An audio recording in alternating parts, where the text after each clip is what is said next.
So welcome everyone. My name is Dave Holman. I have with me today my good friend Peter Connell. Hello everyone. And we're happy to have Jonathan Trotta, the Republican candidate for first selectman in Guilford. And Jonathan, he's been a member of the Guilford Board of Finance for 3 terms or 12 years. He's also the head of the Republican Town Committee in town. So welcome, Jonathan. Thanks for being here. Thank you, Dave. Thank you for the introduction. So, nobody cares about my old experience on the Harbor Management Commission or the Marina Commission. I didn't know that. I think I really enjoyed my time there, actually, because I'm a boater, and hopefully there's some boaters out there who love the marina. They love the Harbor Management Commission's work. Absolutely. It's usually restricting. Absolutely. So you've served the community well. Thank you. So anyway, let's get right into some issues that Guilford residents are concerned about. All right. What is our topic today? Well, at the April 21st Guilford Board of Finance meeting, First Selectman Hoey asked a very interesting question.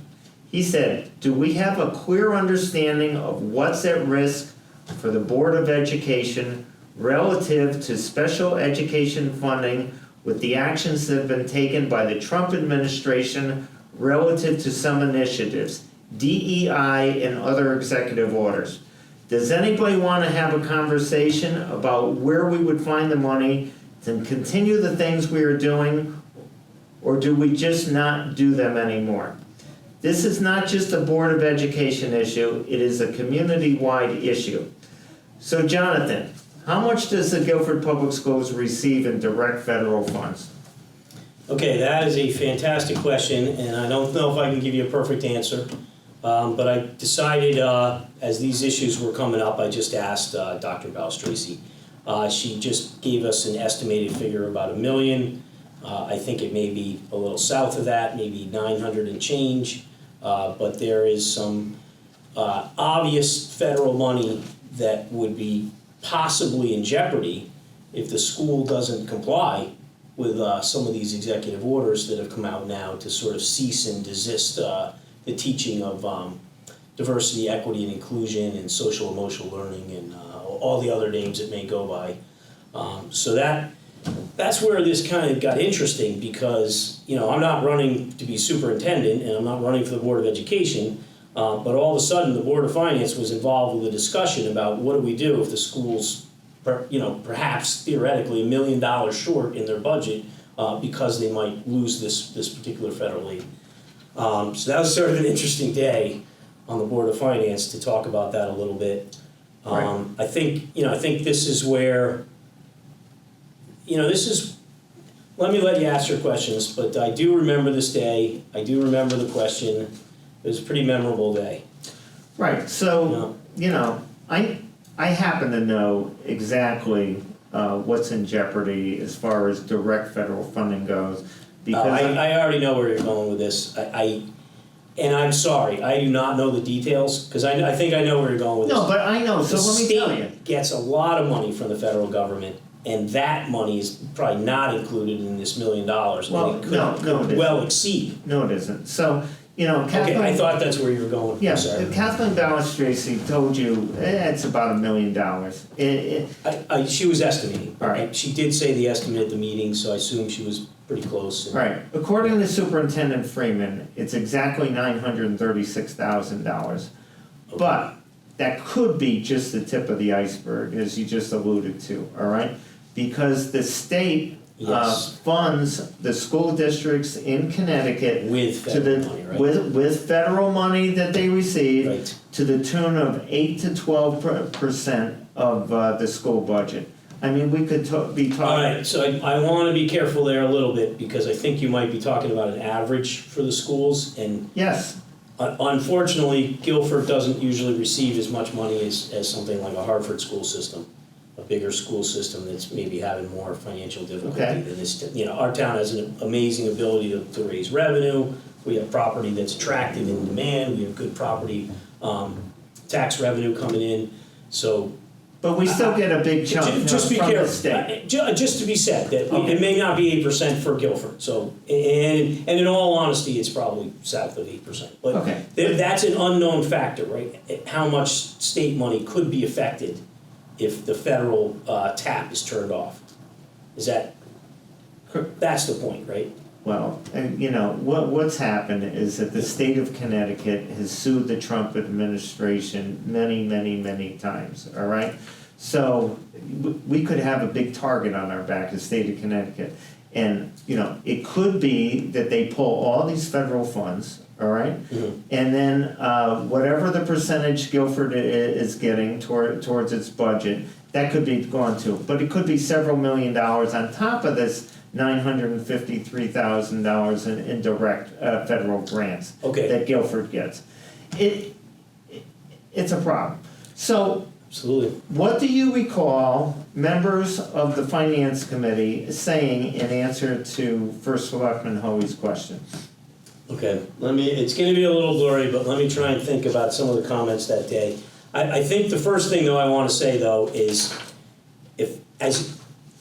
as your first selectman, I think the solution is pretty simple. Follow the federal guidelines, stop the DEI and SEL programs. The truth is, we don't need it. Honestly, the school system is the most important thing in our town, and we should actually be focused on traditional education. We should be focused on trying to teach kids reading, writing, and arithmetic. Traditional education is the term I always use. That's what we should be focused on. I mean, I don't think I met a single person who came up to me and said, I'm dying to move to Guilford because I want my kid to be taught how to be a global citizen or a collaborator. I think that's all a portion of the graduate program.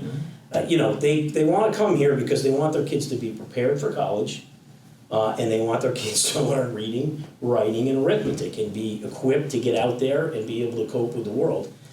So here we are, focused on, I'm trying to think of what Dr. Freeman says. I think he says he's foregrounded race in every discussion at school.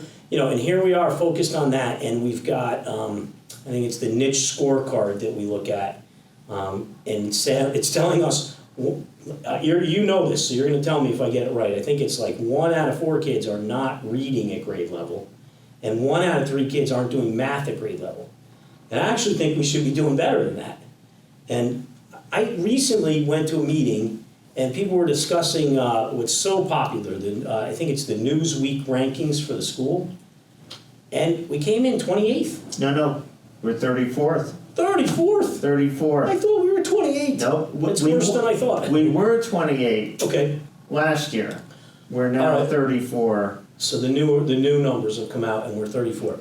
So I feel like the kind of community we're in, where the school system is really the center of our community. We've got a lot of great things, but Guilford, our twin city there to the east, Madison, they've always been known for having the great school system and the perfect place to bring your family.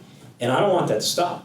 And I don't know what we have to do to get back to be a top 10 school in Connecticut, but I think that getting rid of this, the DEI and the SEL, we just don't need it. We need to focus on the right things for the kids. I think the kids are also getting wrapped up into mature subjects and politics. I sort of look at the kids as being these innocent bystanders who are just getting run over by a truck. Are they really supposed to be figuring out in elementary school about different sexual lifestyles and some of these things that are happening in the school system? And then, should they be focused on race or feeling like maybe they should be guilty for slavery? Slavery was an abomination, but I'm pretty sure my kids and your kids had nothing to do with it. But anyway, this is what's going on. So I take myself back to this meeting, and I think to myself sometimes, keep it safe, keep it simple. We might lose $1 million. Who knows? Maybe there's more the way the state income flows into the school. Why risk that? Let's just stop doing it. It's dividing the community. It's just not something that's working. I don't think it's working well for the kids. The kids seem to be more unstable than ever before. You know what? We just don't need it. Right. We don't need it. John, so when Matt asked that question, Yep. right, what was your answer to him? I said, let's stop with the DEI and the SEL so we're in compliance with the executive order. And you might have to forgive me, I think it was the Department of Education's Ethics Department, I think. They came out with the other letter that said that federal funding is in jeopardy if we're in violation of different laws about discriminating, Title IX. Yeah. I'm trying to remember the specifics of the letter. But it was a serious letter. And, I don't think the answer should just be like, oh, no, absolutely not. We'll continue doing that. I don't think that's the right answer. And, I wrote down what Matt's response was to you when you said that. I think he... You know what he said? I don't think he liked it. Well, this is what he said. That's pretty innovative thinking, John. These are resources our community depends on and relies on, and our children rely on.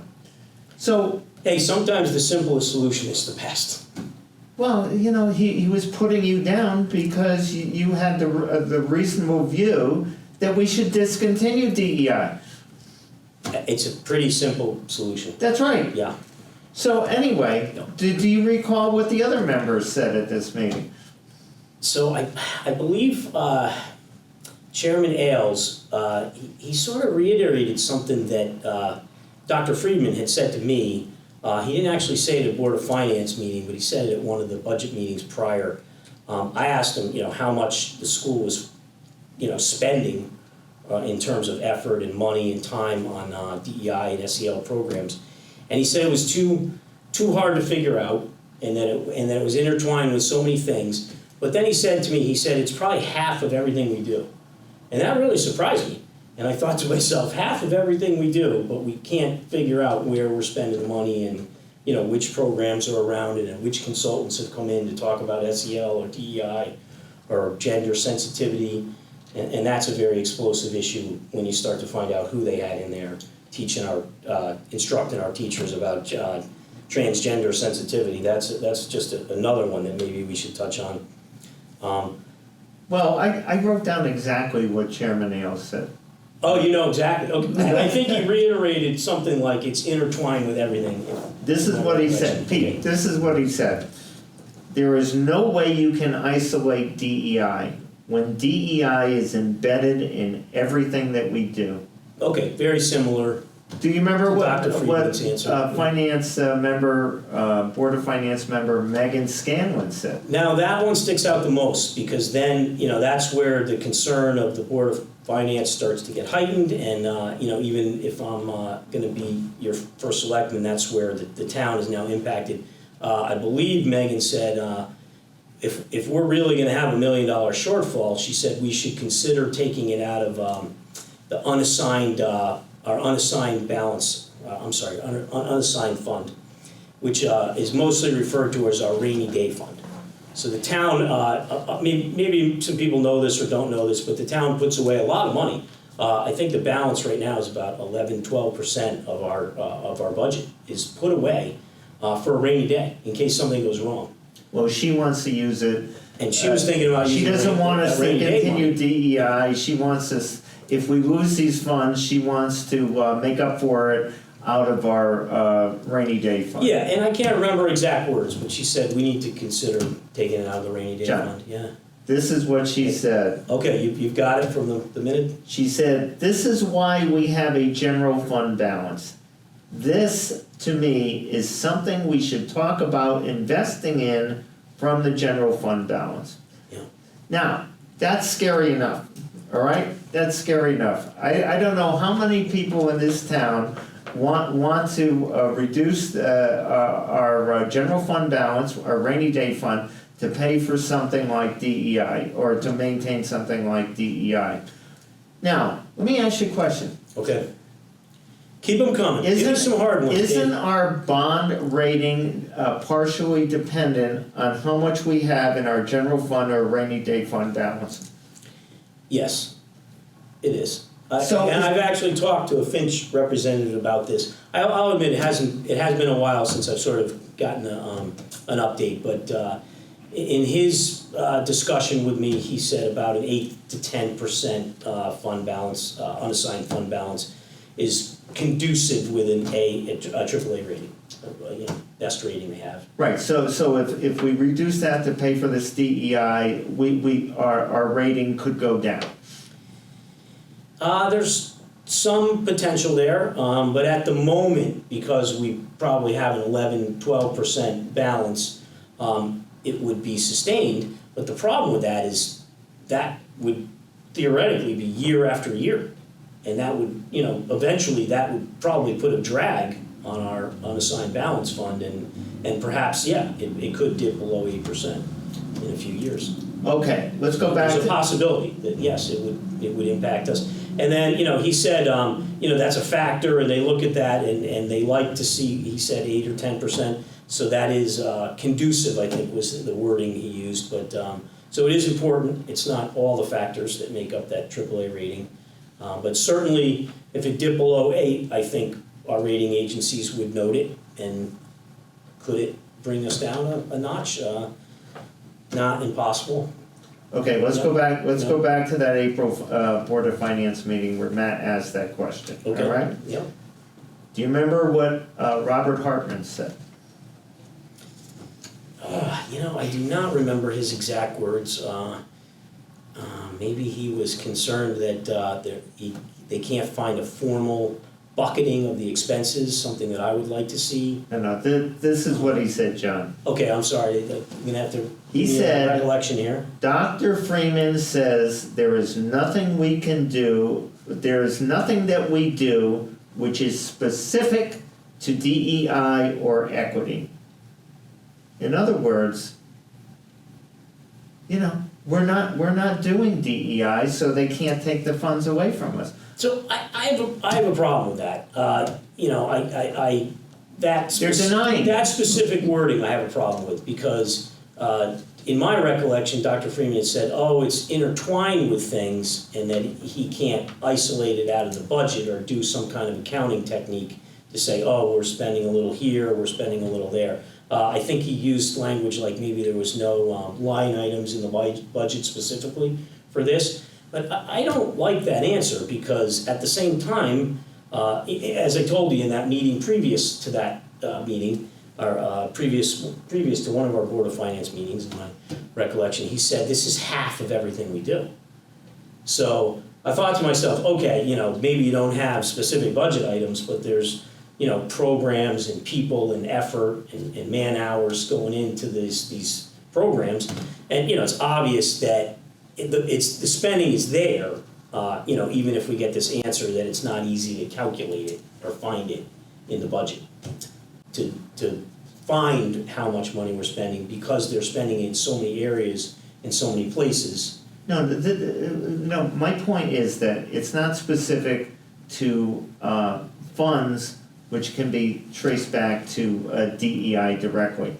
The whole focus of our Guilford public school system is DEI, all right? And let me give you an example. If you go to... Or at least half from his comments that he made. It's more like 100%, John. So if you go to the Guilford Public School website, and up at the top, there's a tab called District, and you go down that tab, and there's a line item called Equity and Social Justice, all right? Equity and Social Justice. Under the Employment tab, all right, there's a teacher recruiting video entitled Teaching in an Equity-Focused District. I'll give you another example. Last year, the Board of Education approved a teacher evaluation plan, all right? That plan is on the school website. If you look at that plan, the first paragraph, the title of the first paragraph is Equity. Equity. And it describes equity as their foundational belief. Equity is everywhere on the website. So how can he, in good conscience, say that we're not doing equity and that these funds are not in jeopardy? Well, I don't like the answer to the question is that it's difficult for us to determine how much we're spending, therefore it's just sort of mixed in the wash. Obviously, the school is spending money on these programs, hiring consultants, there's lines, there's visibility in their website into these social equity It's everywhere. programs. So what I would really like with the school is to start having an honest conversation. And I don't think too many residents know that I have written an open letter to the Board of Education, and I just asked them. I get so many people worried about things they've seen on national news. For instance, like a biological male who thinks he identifies as a woman going into the bathroom with your high school daughter. I mean, I haven't met a single father who's okay with that. So, I just asked flat out, is this happening in our school? And it was more than one item. There was 20 items, and I think you might have seen this email, which I've been sharing with anybody who wants it. It's an open letter that I wrote because I really just wanted some honest answers. And I'll be honest with you, I actually thought the Board of Education was going to say, no, this may have happened in some area of the country, but this is not happening here in Guilford. But in my opinion, what I got back was no answers. Right. And this bothers me more than anything, because I want to have an honest conversation about it. So, here we are trying to say, are there expenses that the school is paying for these DEI and these SEL programs? Yes, of course. Yeah, but then, but are we going to get a straight answer? Is someone going to say, hey, you know what, we'll dig out of these different line items the portion that we spent on an SEL or DEI program? Right, well. You know what I mean? Are we going to get that kind of response? And so far, I haven't. I've asked, how much are we spending on these things? Well, we started out talking about the question that First Selectman Hoey asked at the April Board of Finance meeting. Do we have a plan, or what are we going to do if the Guilford Public School System loses its federal grants? All right. Yep. That was the question. It's a good question. We've shown that at least the Board of Finance doesn't see any way we can discontinue it, and one of the members wanted to use our rainy day fund to pay for it if that happened, and they're even denying that they're doing any of this stuff. All right. Now, and this isn't on the script. All right. Just yesterday, I am on the email list for the Justice Department, Federal Justice Department. And I saw just yesterday that the Justice Department has sued the Rhode Island Board of Education and the Providence School District, all right, for discrimination. And we have a similar program here. Right, but just let me describe it. They're suing them for discrimination, Pete, all right? Yeah. Because they passed some legislation where they're going to reimburse only teachers, newly hired teachers of color, all right? $25,000 toward their student loans. White recent graduates, teachers, are not eligible for this, so they're being sued. Now in Guilford, we have what's called a student teacher residency program, only for student teachers of color. It's the same thing, all right? It's exactly the same thing. We are in jeopardy. I mean, whenever you favor one group over another, it's discrimination. That's right. We're supposed to have a fair playing field. I'm very egalitarian, and everyone is supposed to be treated equal. And we should know better. I mean, I don't know the details of the program, to be honest with you. But if it is just for people of color, then it's discriminatory. Well, what about an Asian person? What about a person from? Well, they may be considered a person of color. Okay. We don't know. All right. They're not saying black student teachers or brown student. But if it excludes anyone, it's it's not fair. Exactly. It's discrimination, And we have put ourselves in jeopardy here. I think, I think this goes back to sort of the core of this sort of DEI theory.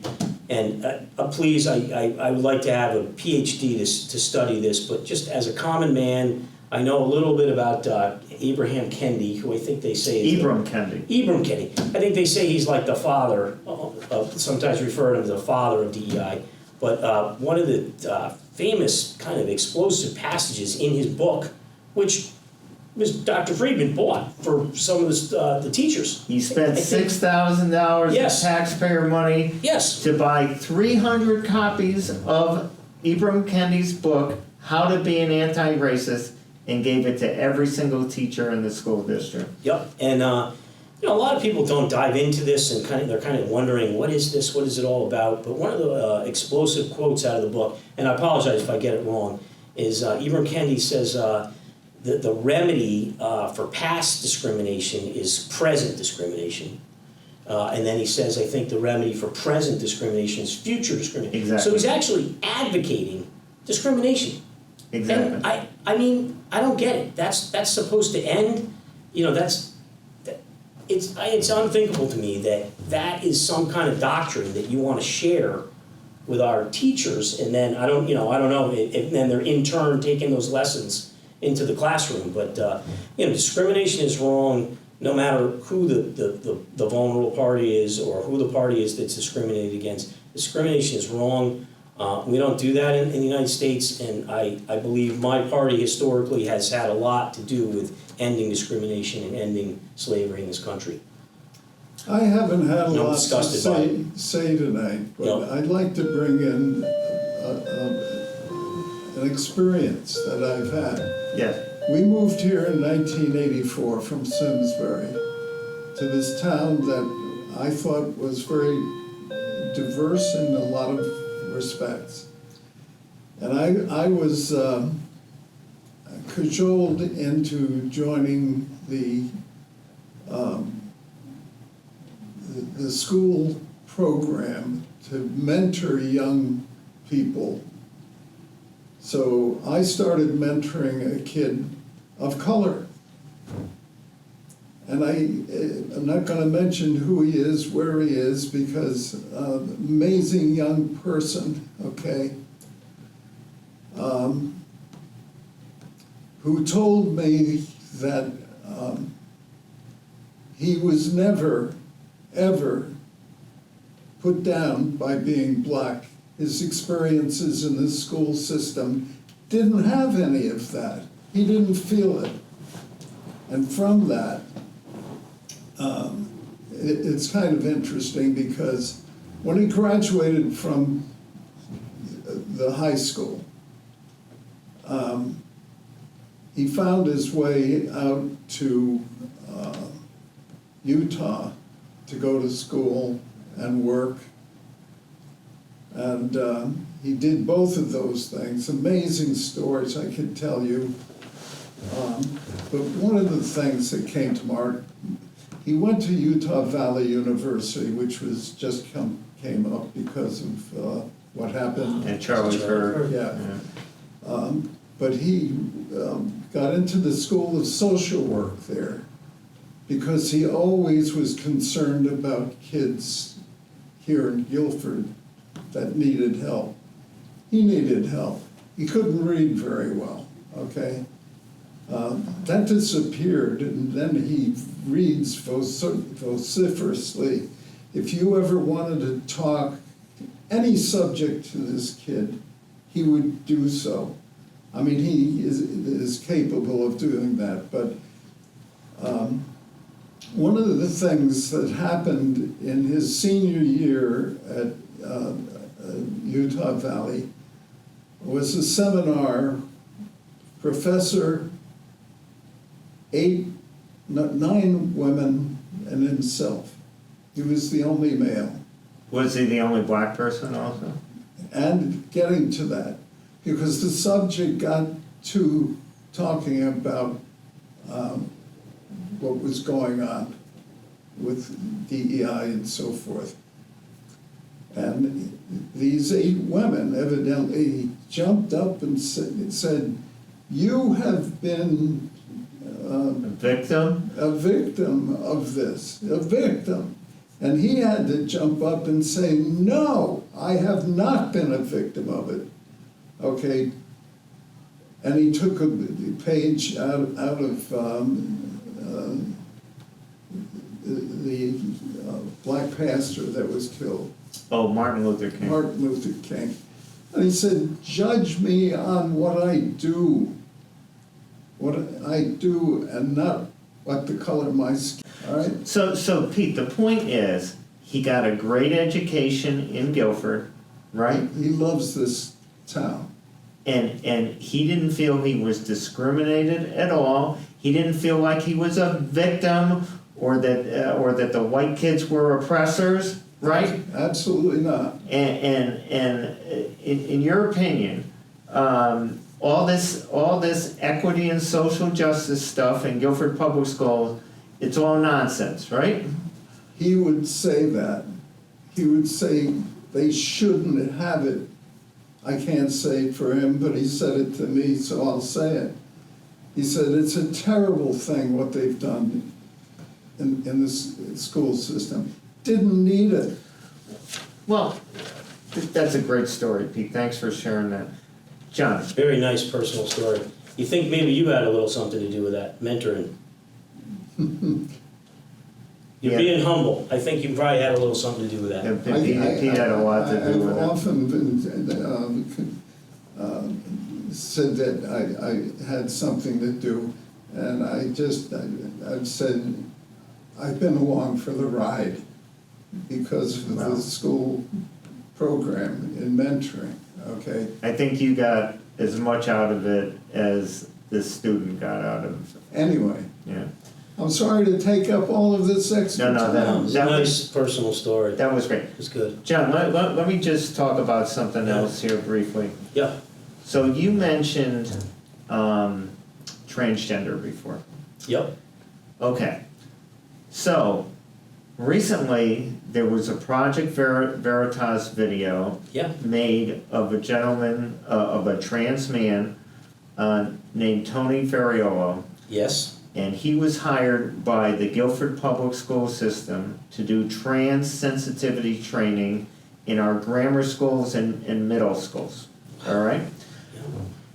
I have sent a letter to the Guilford Board of Education, and I asked them to issue a statement to the citizens of Guilford, to the parents of the Guilford school children, acknowledging that they had hired this guy, apologizing for it, and to say that they would no longer engage in advocating for gender-affirming care for children under 18. Now, there were hospitals in Connecticut that were providing gender-affirming care for children under 18. Yale New Haven Hospital, Children's Hospital of Connecticut, these different places. They all have ceased doing that and will no longer provide that type of care other than psychological counseling for kids under 18. I got a reply from the Board of Education. They said they would not issue a statement. What do you have to say about that? So if anyone wants to go out there and see the Veritas reporting and see some of the interaction that Tony has with a underage, I think maybe someone's posing as an underage. That's correct. Part of an undercover investigation. I saw the interview, I saw the piece, and I was pretty shocked. And I'm really sad to think that was our selection of someone who's going to do transgender sensitivity here at our school. I think the things that he was doing, and correct me if I'm wrong, are illegal. That you cannot issue a minor binder or hormone drugs to do, start a transgender process to begin to train transgender. Well, what happened in this video, John? He's on tape counseling a 12-year-old girl on how to transition Yep, without parental consent. yes, And then he offered to provide binders for her. yes. So, Yes. you know, this stuff is happening. And I believe he referred him to someone he's been working with, one of the priests in the Catholic Church, actually. No, it wasn't Catholic. He wasn't Catholic. he was a clergyman, a minister from Middletown. I'm sorry, I'm Catholic and I didn't mean to offend. And he was also But a trans man. I believe he was sending the minor to him saying that we're not supposed to give you the hormone pills, but go see him and you'll get them. That was my recollection. I saw the interview a while ago and I was shocked. The point Absolutely is, shocked. yeah, both of these people were helping a 12-year-old transition without parental consent. That's the thing. And this brings me back to my open letter. I thought that there's no way that could be happening in our Guilford school system. And that was one of the questions. I just asked the hard questions thinking that they were gonna say, no, of course that doesn't happen. But I got no answers, which is very disturbing. You know, I wanted the school to say, no, this doesn't happen. But I asked flat out, would there ever be any circumstances where the school would hide the fact that a student has gender dysphoria, and that they were going to try and transition and try and hide that from their parents? Well, And I didn't get an answer, and I thought the answer would be absolutely not. You know, of course we would tell their parents. That was the answer I want, and no answer was not a good sign. And I'm not happy that the school didn't want to just have an honest discussion and just answer the questions. Because that's square one. well, the point is, these kids need help. If you're gender dysphoric, you need to go to counseling, and the school should absolutely help the kids with that. But when you give them puberty blockers and hormone therapy and even medical intervention, it's harmful to the kids. So, okay, let's go on to one more subject here. Yeah. But I'll just say, as your first selectman, that I just can't condone that if the school doesn't tell someone's parents. I mean, it's unimaginable to me. You know, maybe I'm old-fashioned, but, you know, if something happens to a student at school, you know, the first thing you do is tell their parents. You know, Excellent. no matter what it is, anything that's going to affect the safety of someone's kid. Okay, last subject. Guilford Public School, the total focus of the Board of Education, whether it be in the budget or the focus of the school system, is on what they call Portrait of a Graduate. All right, Portrait of a Graduate. And what this is 6 unmeasurable competencies that they expect our high school graduates to master by the time they graduate. All right, and these competencies are adaptable learner, responsible collaborator, Oh, yeah. effective communicator, Global citizen. critical thinker, empathetic individual, Yeah. and global citizen. Global citizen. Now, what's missing from that list? John, what's missing? Activists. Reading, writing, math. Right, exactly right, Pete. There's nothing in there about being proficient in math or science or reading or civics or any of that stuff. It's not even an afterthought. Dave, how many people, you know, who are thinking about moving to Guilford have had a discussion with you about Guilford and said, you know, I really want to go somewhere, well, they'll teach my kid to be a global citizen or a collaborator.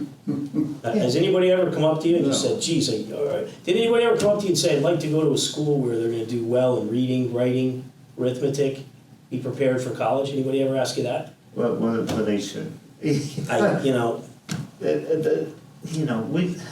So if you. I can't find the words sometimes. I can't find the words. It does boggle the mind. And if you mentioned the niche scores before, and how Yes. 24% of the kids in our Guilford school system are not proficient in reading, Yeah. and 34% of the kids are not proficient in math. All right. Guilford can do better. That's You know what that means, John? Guilford can do better. That means that over 1,000 kids in Guilford are not proficient in math or English or both. I don't know how we ranked other schools, but I am not impressed with those numbers. And I think you'd be proud, in my service on the Board of Finance, and you're paying attention, I brought these numbers to the Board of Education. I know you did, but you were like a lone voice in the I was a wilderness. lone voice, and then I also brought just a simple request, please just stop the DEI and the SEL training and programs in school, you know, as instructed by the Department of Education, and even an executive order from the President of the United States. That's correct. And I said, just let's cease and desist. We don't need this. We need to focus on the basics. All right. I think too, I can't say this enough, like I feel like it harms the kids. I feel like these subjects are difficult for adults to handle after having, 18, 20 years of life experience to start talking about some of these issues and some of these kind of feelings they're having. Kids are trying to learn who they are, and I just can't imagine them being so confused that they might not even know if they're a boy or a girl. I can't even, I don't know. I feel like I was brought up differently somehow. And that my mother never told me, she said, "Geez, if you feel like a girl, go in the girls' bathroom." I never had that conversation with my mom. These are private spaces for our daughters. I mean, are we protecting women? I look at Riley Gaines on TV, and she's a voice for this thing, and I can't believe, her story. She's like, the coach is telling me that this man is allowed in the locker room with our team, and he's going to see them you got to think of this, what if that was your mother or your daughter, right? And they were exposed to that. And that's how I think people should be thinking of that. And I don't think we're protecting women when we allow those kind of policies. No, we're worried about everything except traditional subjects. And you know what, John? The goal should be for our for our high school graduates to be college ready, or to be ready to enter the workforce, or trade schools, or the military, right? That they need to know how to read and write and do math and write a check and then these sort of things. So one final statistic here. Sure. This is according to U.S. News and World Report for 2024 for Guilford High School graduates. Only 46% of Guilford High School graduates in 2024 are college ready. I need to have a baseline, but I'm not super impressed that less than half the students fall into that category. So less than half the students are what they call college ready. According to U.S. News Okay. and World Report. Not something to brag about. So we got a lot of work to do here in Guilford, right? Okay, to wrap it up, anything else you want? Go ahead, Pete. Yeah, what I would like to say is, having followed you, we've been here for a long time in this town, and I've been able to see you on some of the videos that were made of OK. I've known you as chair of the Republican Town Committee, and you've done a great job. And I think that you have the ability and what you've been able to do to lead this country, this community. Today, Guilford. Tomorrow, the presidency. Very good. Let's try to make things better for Guilford. So anyway, I'm glad that you are running, and I certainly hope that you get my vote, and I hope you get the town's vote also. What did you want to say? Yeah, I appreciate those comments. Thank you, sir. Pete, Appreciate that. Pete, John is the change that Guilford needs. Yeah. Indeed. So anyway, thank you everyone for tuning in today, and please consider voting for John. Yeah, and I appreciate that you're taking the time to watch these videos. I think that there'll be some more coming. We've got some more issues to work with. And, I just want to leave off in saying that you start digging into some of the things that are happening in the town. It seems like a beautiful, wonderful town, and it is, but there's things we can do better. So I just want to leave you with that thought. Guilford can do better. Excellent. Thanks, John. Thank you, everyone.